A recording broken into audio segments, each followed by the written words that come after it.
In the energy quadrant today, taking a look at the July natural gas contract, which was down over 2% on the close today, down about 2.25% when it shut. On the low print today, though, natural gas eliminated almost all of the last three session rally that we've had. On May 21st, natural gas gapped lower 1.91%, then spent the next 3 days moving up by 3.66%. So today on the lows being down 3.73%, we actually wiped out all of that, as I mentioned, coming back to be down only about 2.25% on the day. The low print 2.914, on the high side 3.024. That was also a gap lower. The high today gap lower about 0.09%.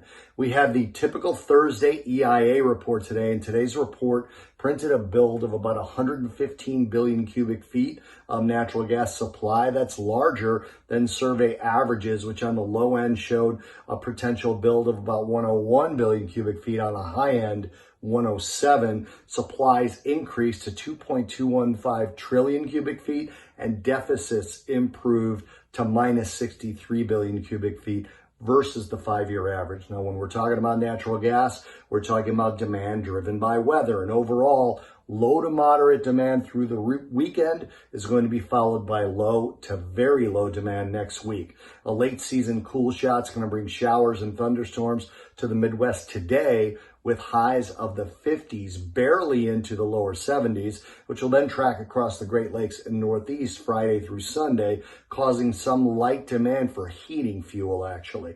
The recent line of heat over the Southeast will shift to Texas and the Southwest in the next few days, causing 80s to 90s with 100s in the southwestern desert. However, northern and central U.S. and Texas next week will be comfortable with highs from the 60s to the 80s, and moderate warmth over the west and east with highs from the 80s to the low 90s. All of that is going to contribute later next week into that very low demand scenario for natural gas.